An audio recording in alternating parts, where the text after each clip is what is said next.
we decided to talk about our favorite underwater monster movies, and there's a mixed bag. Holly wanted to talk about some creature attack films that focus on water, and of course some B-grade stuff that's really like classic, and of course should be mentioned. So that's the topic for today. Let's go in the water for underwater monster movies.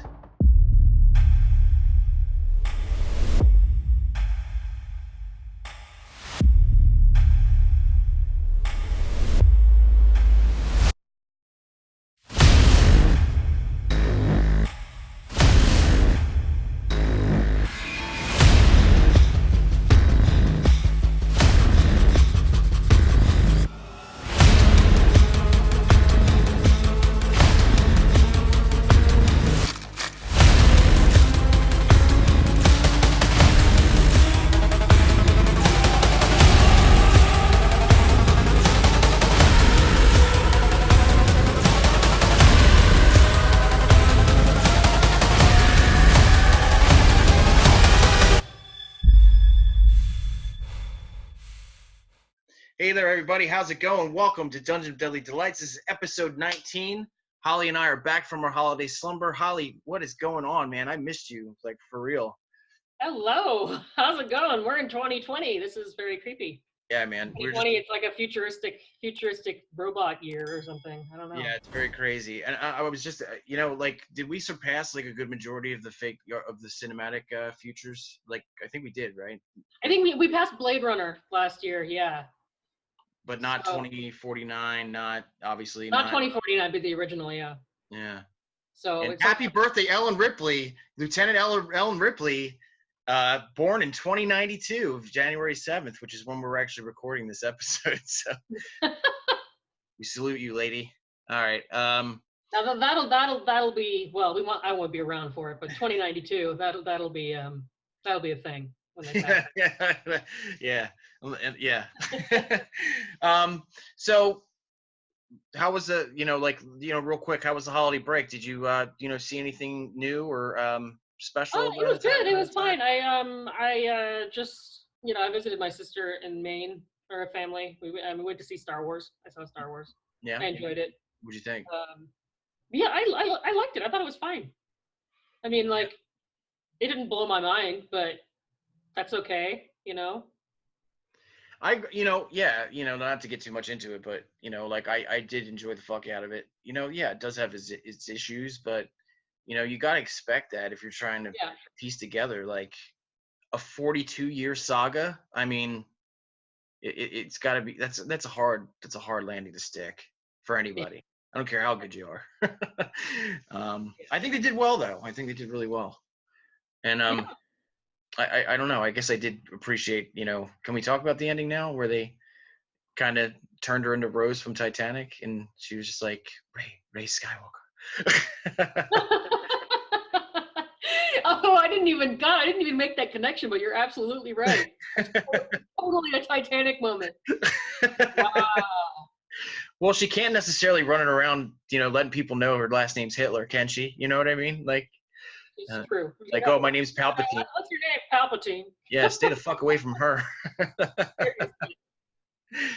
As a matter of fact, I think a lot of Hitler's relatives actually ended up changing their names when they came over here. I don't think there's too many Hitlers in the phone book. All right, so I really didn't see anything new. Oh. No, I will. I want to give a shout out real quick to BBC's Dracula. I thought it was pretty fantastic. Oh, yeah. Was that good? It's unique. It's a little tongue in cheek. There's even points where Dracula kind of looks at the camera and, grins a little bit. But what I did love about it is kind of, it did have a little bit of a comedic edge. But I think the most important thing is that, very few and far between do we get like a really vicious vampire, and this particular one in the series, even though it was 3 parts, kind of mirrored Sir Christopher Lee in his Hammer films more than anything else. I think he looks a lot like Christopher Lee. I haven't watched it, but just from seeing the stills, I'm like, dude, like he looks like Christopher Lee in the role. It's very bizarre. And the fang prosthetics are very unique and cool. Kind of goes around the entire mouth, the fang line.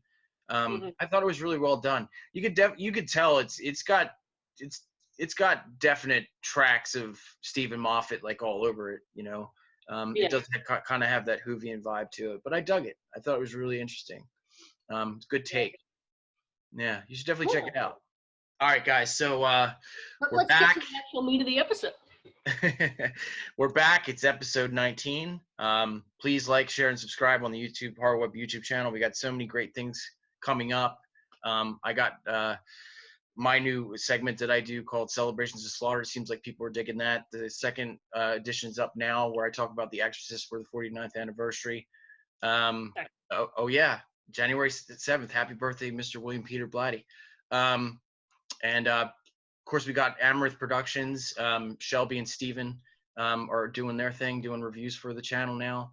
Got a lot of great content coming up. And Holly and I actually have a podcast coming up in February. It's called Dungeon After Dark. So that's going to be a lot of fun because if you guys love what we talk about here, oh, yeah, we're going to take everything that we do here to the nth degree when it comes to the podcast. So it's for mature audiences. You know, the FCC is probably going to be fired up a little bit. I don't know. But it's going to be a lot of fun. We'll actually have some marketing for that soon. But that's going to be in February, as I said before. But also, tonight we're actually, huh? Oh, sorry. I was going to say also just as a shout out, Famous Monsters recently restarted their podcast as well. Oh, yeah, for sure. Yeah. Famous Monsters just restarted their podcast. And how long, was that like 7 years since you've done that last or? Gosh, I think the last one we did was in 2016. Oh, wow. Okay. So yeah, it's been a long time. But we're excited. We have a bunch of interesting topics. So let's get into it because we had a little bit of a break, trying to get our brains back in order here because it's been a minute. So there's a couple movies that come out in January that are obviously horror. It seems to be the thing for every year, honestly. And there's a lot of misses in January. It's just a thing, you know, like maybe the studios just don't know what they have and they put it out, or maybe they just think it's complete trash. It's a dump date. Yeah. They're like, we don't really want to worry about it. Let's just dump it in January, you know? But one thing I will say about the movie that we're honoring today, and the reason we're honoring it today is because I really feel pretty good about Underwater coming out with Kristen Stewart. The cinematography is fantastic. It looks like they really, you know, when it comes to the diving aspects, it seems like they use real water, which is great. They use the real techniques that divers use. And, you know, just those little snippets of the monsters that we see in the, you know, the cuts and stuff. You mean instead of an Aquaman where they added the water hair effects later? Yeah. But water. But, you know, like we haven't really seen too much when it comes to that movie. Like, you know, you see images of that monster behind people, and, you know what I mean? And it really looks great. Like the design looks fantastic. And you know what?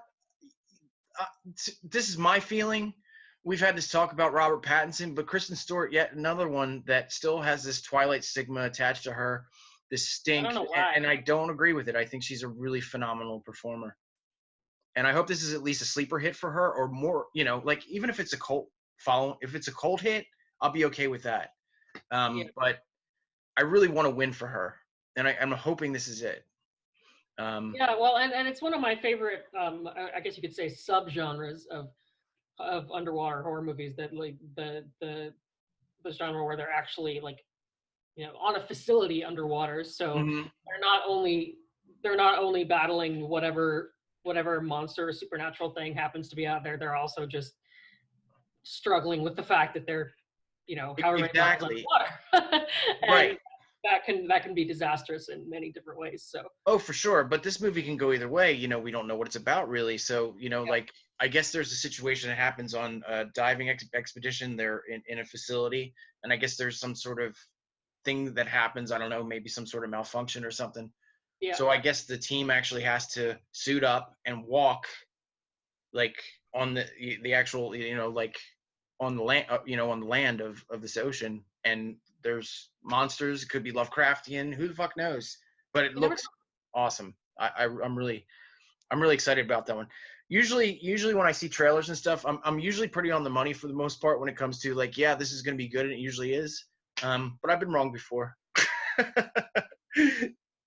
If it's a total bomb, we'll find out. But yeah, I did some research on the director, and here's the great thing about it. You've got all these young directors coming out, that have done indie films and stuff like that. And this director, William Eubank, has only done 2 productions, as it seems. One called The Signal and one called Love. And they both seem, pretty unique, in terms of like, their story. They were critically acclaimed, got a lot of award nods when it comes to, festival runs and stuff like that. I do love it when these young guys get a chance to, really flex their muscles with like $60 million, just to kind of see what they can do. And we got a lot of great people from, just from that way of life, that exists in Hollywood, like Rian Johnson, or Gareth Edwards, or I think this might be a winner. I'm hoping. What's your thoughts on Underwater?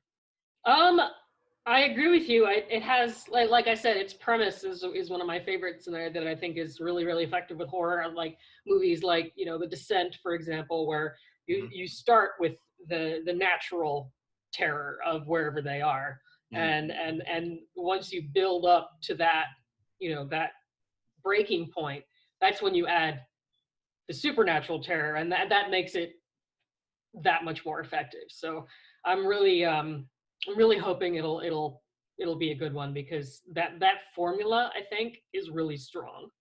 And one of my prayers that I'm really hoping, and I know it's so fucking cliche, but I'm kind of hoping that Kristen Stewart's character doesn't turn out to be some milquetoast scientist, and I really hope that she pulls out all the stops and can be seen as a Linda Hamilton or Sigourney Weaver. I'm hoping. She could die in the first 5 minutes. Who the fuck knows? But I doubt it. We'll just have to see when Underwater comes out this Friday. So we decided to talk about our favorite underwater monster movies, and there's a mixed bag. Holly wanted to talk about some creature attack films that focus on water, and of course some B-grade stuff that's really like classic and of course should be mentioned. So that's the topic for today. So Holly, yeah, for sure. So let's go into the water. Holly, what is your first pick for underwater monster movies? Actually, I mean, the first thing on my list, and at least the first thing that comes to mind when I think of, underwater suspense, is the classic The Abyss, which I saw for the first time when I was, how old was I? Like 10 or something? But it really had a huge effect on me. It was, my parents showed it to me, and I thought it was just terrifying, and how they pulled out at the end. I actually really enjoyed that it's not a traditional, villainous, going to eat everybody kind of antagonist. It sort of adds to the. It takes the theme of sort of the majesty of the ocean, the mystery of it, and the fact that there could really be anything down there and we don't know it. Yeah. Because it's so vast and impossible to explore for us. And I think that theme is what I appreciated most about The Abyss. Obviously the acting, I mean, the human experience in the story was great too. The love story between Mary Elizabeth Mastrantonio and Ned Harris was great. And I advocate this man for a lot of shit, but Michael Biehn is Coffee, the villain of the story. A great antagonist for sure. Yeah. Well, and that's another example. I mean, like what I was talking about first is that with The Abyss, it is the human and the natural, conflict that happens first, and that's what draws you in. That's what sucks you in and sure. Really gets you. And then once you're in there, attached to these characters, that's when they introduce the not so natural part. Well, yeah. And the other thing I really loved about it too is there's certain scenes in that movie that really seriously give you anxiety. You feel like you have the bends or something in certain parts of that movie, especially when Ed Harris is at the end where he's going straight to the bottom, and Like he's got water in his helmet as he's fucking doing it. You're like, yeah, yeah. I always get unnerved by shit like that. Like, you know, there's deep sea divers on YouTube that like, you know, go into pools and there's like, you know, openings in the bottom and they're just going as deep as they can, you know, with no like mask or anything. And it's like, yeah, I'm with you there. I think it's another reason that there's so much underwater horror is like, you know, we can't breathe underwater. So, you know, you're going down there and you're just putting yourself at risk just for that reason, you know? I gotta be honest with you. I think I'd rather be hacked to death than drown. I honestly like. Oh, I would rather die a very painful death than drown. I think drowning would be absolutely terrifying. Yeah, definitely. Yeah, the Abyss is, you know, of course it's, you know, and we're talking about the ending too. There was a deleted scene where they kind of made the you know, this alien race more sinister than they actually were in the film. Like I guess they were a little more angelic, you know, in terms of like, you know, the way they were shown. Yeah, or at least cuts. You know, it was going to be more of like a disaster kind of ending thing, but they made it more of a, I wouldn't say a happy ending, but a sort of relief ending, like a oh wow, you know, kind of ending rather than oh shit. Yeah. Which is what the delete. I'm not sure if you guys haven't seen the deleted scene, but it's basically a tsunami that you know coming from the ocean and basically destroying the coastline, which is very different from how they actually ended it. So yeah, I'm going to actually start off with a new one that we were talking about earlier before the show, and there's a movie that I saw called Sweetheart. It's a Jason Blum production. It stars Kiersey Clemons, who was in a movie called Dope, and Dope's a really good movie. It's dope. But yeah, the thing I really loved about this one is, you know, just how linear it was. You know, it did have African American actors in it. It wasn't, you know, for the sake of, you know, any kind of like, you know, political correctness or, you know, there was no woke message or anything like that. It was just really talented Black performers in a film that, you know, just happened to be a monster movie. And of course there's twists and turns. It's kind of got this like little bit of a Castaway vibe when it comes to her character, Jen. And it turns out there's actually a two-legged sea monster, you know, kind of chasing her around. And it actually seems really silly, like, you know, as you're looking at it, but just the way it's shot, you know, everything works. You know, the fact that she thinks she's alone, she lost, you know, pretty much everybody she was with on this particular expedition. There's two people that turn up, and there's a whole thing with that, with them kind of like, you know, like, are they or are they kind of thing. And it's so beautifully done. If I had actually seen that movie when we did our Best of Horror 2019 episode before the break, that would definitely be on there. Sweetheart really surprised me. It's gonna go on my list. I wasn't aware of its existence before this show, but now I'm really interested to see it. So we did obviously we did the critically acclaimed James Cameron, but I have to give a shout out to James Cameron's first directorial feature, which happens to be Piranha 2: The Spawning. The first Piranha is great, good, classic cult B movie stuff. You know, I mean, it's Joe Dante at his best. You know, Rob Bottin with the totally gory, like, you know, fish eating, just so much blood. Like the more blood, the better.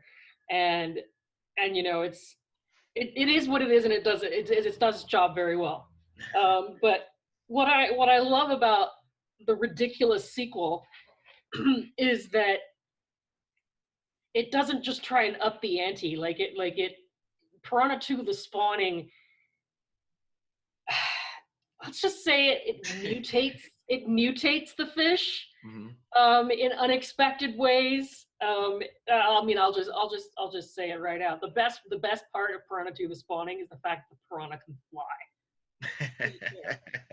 like these are flying, not just like flying fish where they come out of the water and go back in. It's like no, these are piranha flying crashing through windows, flying through the air, you know, and interrupting this tiki party. And it's so ridiculous that I respect it. The next one on my list is it's from 1989. It's from George P. Cosmatos, who did movies like Rambo First Blood Part 2, which I love. But this was called Leviathan. It's a cult classic for a reason. And it actually starred Peter Weller, Richard Crenna, Daniel Stern, Ernie Hudson, and Meg Foster. And have you seen Leviathan? I have. It's been such a long time. I have not seen it recently, so I wouldn't be able to tell you exactly what happens. Because okay, so it's basically an undersea mining operation. It turns out that I don't know. It's kind of like no, I don't want to equate it to like Resident Evil or something like that. But there's actually like there's some experimentation going on. With I guess they were putting this mutagen in the actual like in the flasks of this of this crew. And then they kind of mutate and stuff, and it was just awesome. And it was actually the creature design was actually by Stan Winston, which like you already know that's going to be quality. What's next on your list? Well, do we want to go? Let's see. Well, I want to make You can go anywhere you want to go. We're going deep down, baby. I want to make a distinction now, because between like animal attack creature features about animals that come from the water, and films that are actually in the water with them, because as far as like things coming out of the water, they can be silly, and they can really go whatever direction you want. They can be masterpieces like Jaws, sure.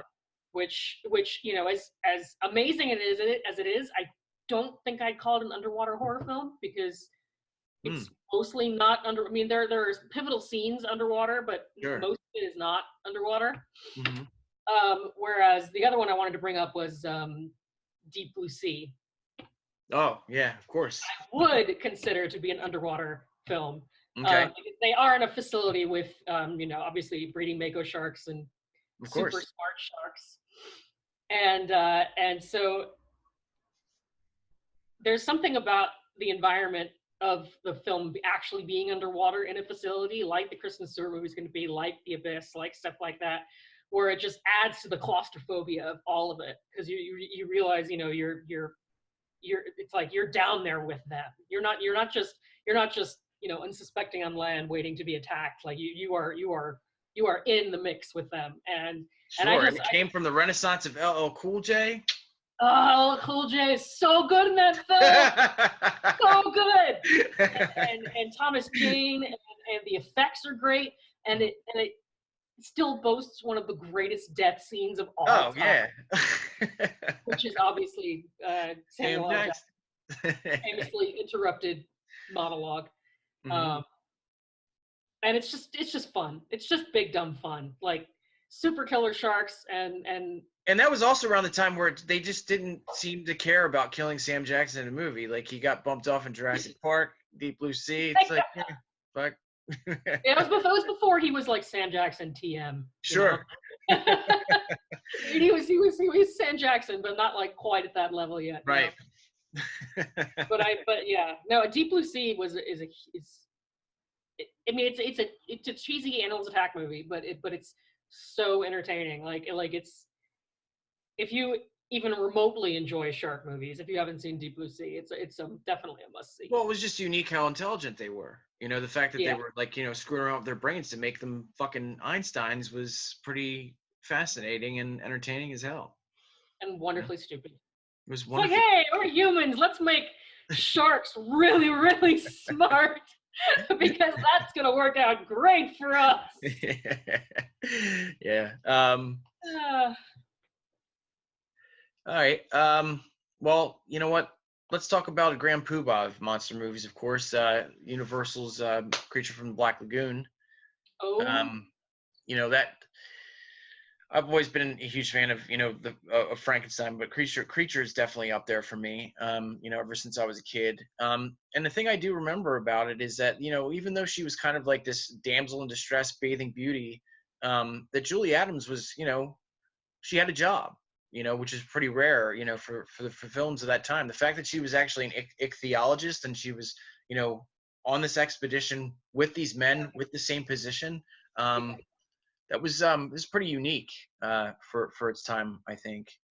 Yeah, and it's still such a great film, and like the cinematography as well, like the shots, since this is an underwater show, the shots underwater of the creature swimming underneath her are just gorgeous. Like, oh my God, yeah. like all the stuff with Rico Browning. Yeah, Rico Browning, who plays the creature in all the underwater scenes. The wonderfully sweet man, by the way. I've had the pleasure of interviewing him, and he's just the best. What's next on your list? Well, I wanted to give a shout out to a sort of a more rarely seen film from the early 90s called Dark Waters. Oh, okay. I don't know if you've seen it. It's not no relation to Dark Water, which was Hideo Nakata, who did The Ring, and then there was a remake starring Jennifer Connelly. Dark Waters is actually, it's got a pretty obscure cast. I mean, we've got Louis Salter in the main role. It's directed by an Italian named Mariano Baino. I think that's how you pronounce it. So the whole thing has a very European feel. Mm-hmm. But it's, we're talking about Lovecraftian stuff. Mm-hmm. Dark Waters is incredibly, awesomely Lovecraftian. Yeah. It's not a direct adaptation of anything that Lovecraft wrote, but I think that's a plus in this case. Sure. It's a woman goes back to this mysterious convent, which is on like an isolated island, mm-hmm. and goes back to her history, and what the people of the convent are actually worshiping, and it's a mystery at the heart of it. But then when they finally get down to it, it's like, wow, there's like a Lovecraftian abomination happening. Mm-hmm.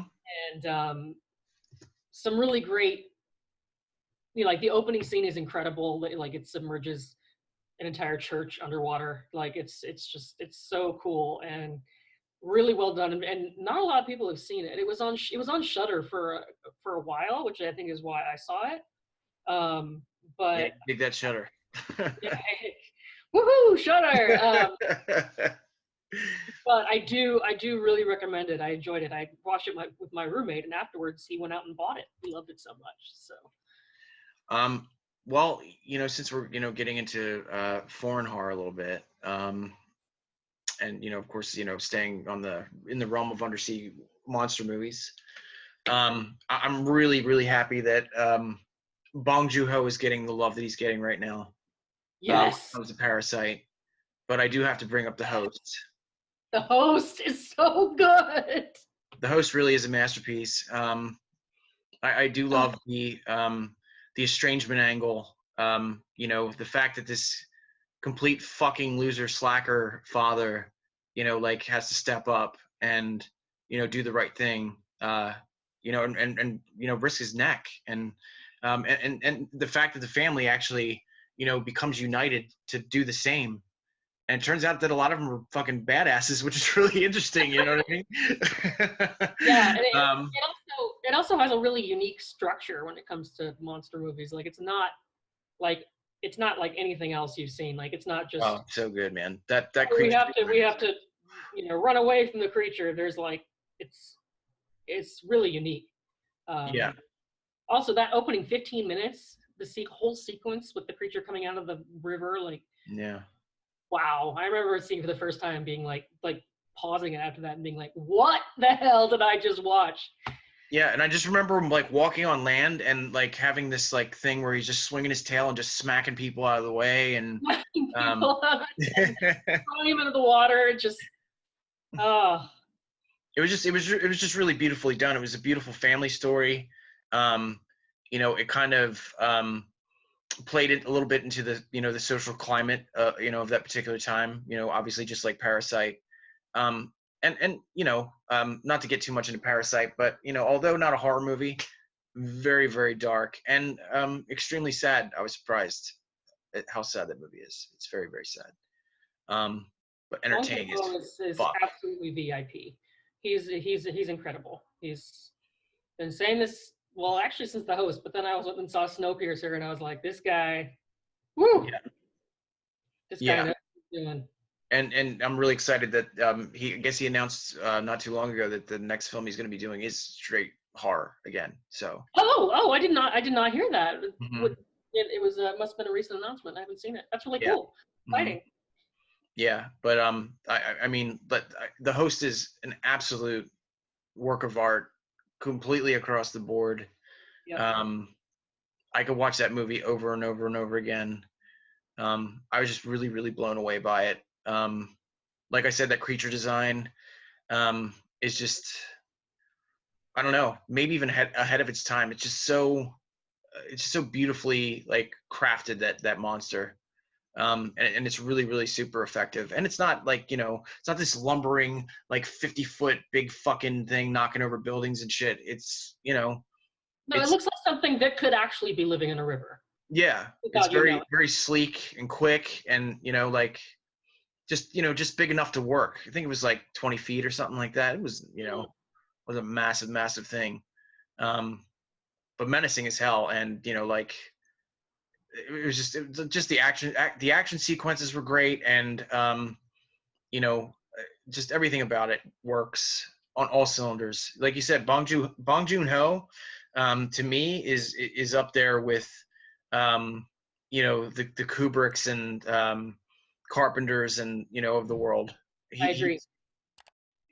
I think he's amazing. It's great to see him finally getting their recognition with Parasite. But his entire catalog is worth viewing. Yeah, he's fantastic, and I love seeing him, getting the love. Like he's on Fallon, he's on all these different talk shows and stuff. That dude's a master for sure. I love The Host so much. I can gush over it all night. But what is next on your list? Well, even though it didn't take place entirely underwater, I think we have to give a shout out to Pacific Rim. Oh yeah. This is because it was different than anything Guillermo del Toro tried before. It was pretty much the most ambitious live action movie you could plan on making. I mean, giant monsters versus giant robots is just, it's you're almost asking for a disaster. But well, I said it before to people, and I was just like, if you don't like giant robots punching giant things, I probably don't want to know you. Right? Exactly. That's what I'm saying. Like you go and see Pacific Rim, and it's like these incredible sequences and just the massiveness of it all. These giant suits and like obviously the iconic scene of using a ship to hit something. Like the scale of that film is absolutely out of this world, but at the same time it's got really memorable characters. That was Rinko Kikuchi's breakout role, I believe. Charlie Hunnam does a great job. I thought so. Idris Elba, another great cast. I hate when people say that Charlie Hunnam can't act. It's like, obviously you've not watched one episode of Sons of Anarchy or The Lost City of Z or fucking Lost City of Z. Hell yeah. Incredible. Agreed. And Pacific Rim, like even the sequel to me with John Boyega was fun. I had a good time. I haven't seen it, but I do want to see it because yay, John Boyega. I love him. Yeah, it's just fun. It's just, kind of ties into, the relationship with Idris Elba, and just kind of continues that story of, like, hey, we're fighting these things again, and like our artillery's like, much bigger, much stronger this time around. And, kind of like they do with Starship Troopers or anything, of that nature. Things just kind of get more technologically sound, when it comes to the fight. It was fun. Well, and I think, it's so easy. Not everything needs to be a masterpiece, guys. You can just have fun. That's the other thing is, I think it's so easy to, to dismiss movies that rely so much on like technology and effects and what have you. But like, it doesn't make your little indie documentary a better movie. It just makes it different. And I think Pacific Rim is a really good example of when scale did not diminish the impact of any of it at all. It was just just awe-inducing. Yeah. Oh yeah, absolutely. So that's our list, pretty much for the most part. And me and Holly actually wanted to end on a high note. Not saying that the other ones, don't matter. But nobody's really talked about The Shape of Water for a really, really long time. And that is just that is just an amazing piece of cinema. It really is. It really is. And it was amazing that, when that was actually nominated for all those awards, it was amazing that we lived in a time where something like that was so accepted.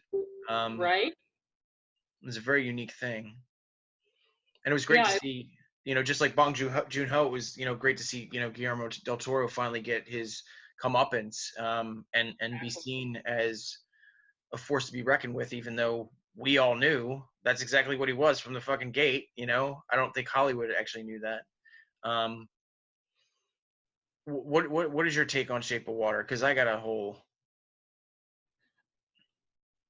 I love it. I feel like there are certain parts of it that are deservedly praised, but then some other things get overlooked. Like where is the Oscar for Michael Shannon, dude? Yeah. Mm-hmm. He just kills that movie. Yeah, I agree. Just in every possible way, and I don't think the rest of it would be so effective if he wasn't such a great villain. Mm-hmm. Like, talk about your necessary antagonist. Like, it's just he just so good. Well, there was so many, I kind of talk about this movie like ad nauseum and pretty detailed, because I've had this conversation with people before in the past, when the movie came out. But I love the little modern day nuances that are in there. There is this kind of pointed kind of Trump era type story within, basically saying that like what we're dealing with now wasn't necessarily like that different in the 60s, to certain degrees. Yeah. I do love the aspects of being strong against to certain degrees racism and homophobia. And well, yeah, I don't think it's a mistake that the major characters in the movie are a literal monster, a mute woman, a black woman, and a gay man. I mean, I don't think that's a coincidence. I think it was very pointed. I don't know who out there in the world has not seen Shape of Water, but it is definitely worth your time. This has become a Guillermo del Toro gush chat. I'm not a big, I don't know, I'm not a big crier or anything, but like that last scene like really like touches me, just that monologue at the end, and just the way everything works. It just kind of leaves everything open-ended, like, well, they're in love. I don't know what happened after that, like I don't know if they're still together. Well, yeah, but awesome. That's its nature as a fairy tale, though, too, is that it has an ending, and you're not supposed to imagine what happens after that. You're just, That score did win the Oscar too, also, didn't it? I think it did, yeah. I think it got picture, director, screenplay. Yeah, I think it might have been. No, that was Jordan Peele that year, wasn't it? Oh yeah, no, you're right, it was. Mm-hmm. But there was something else. Because I remember that was another thing I was freaking out about, and I was like, yes, another horror movie got an Oscar. Like, yes! I was really excited about. No, that was Get Out. Yeah. No, you're right. You're absolutely right. Those were the two films that year that were sweeping, that were technically horror. And I don't know. I don't know. I wouldn't necessarily equate Shape of Water to horror. But it's a monster movie. It's a monster movie. Yeah. Yeah. Mm-hmm. That was such a good time. I'm always excited when certain things get. Huh? Such a good time for monster kids. I was just really excited that year because because we don't really see a lot of monster movies and like just the things that were like really kind of that usually pushed boundaries that were being seen as like art. It was just such a great year for that. I'll never forget that year. It was agreed. Mm-hmm. It was awesome for sure. All right, guys, well, that's it. Let us know what your favorite underwater monster movies are in the comments. We'll be sure to take a look at them. And, please like, share, and subscribe on the Horror Web YouTube channel. And join us every 2 weeks on the Horror Web YouTube channel on Sunday, 8 p.m., 5 p.m. Pacific time. Ollie, we'll be back for another one, you guys. I don't know what we're going to talk about yet, but, maybe you can give us some suggestions. Maybe you can figure it out. Yeah, help us out. If you guys, want something in particular, we'll get you more involved. So if you want to hear us talk about something, let us know in the comments, and we'll definitely we'll get to the drawing board and we'll get to the war room and talk about our next subject. Yep. Guys, thank you so much. We're so grateful to be back. Next time is gonna be episode 20, which is crazy. Yeah, that's a milestone technically, isn't it? I think so. Yeah, I think so. Like I said, we'll be back every Sunday. Check us out. Like, share, and subscribe on the Horror Web YouTube channel. Love you guys. Appreciate you. And we'll scare you later. Talk to you soon. Cheers.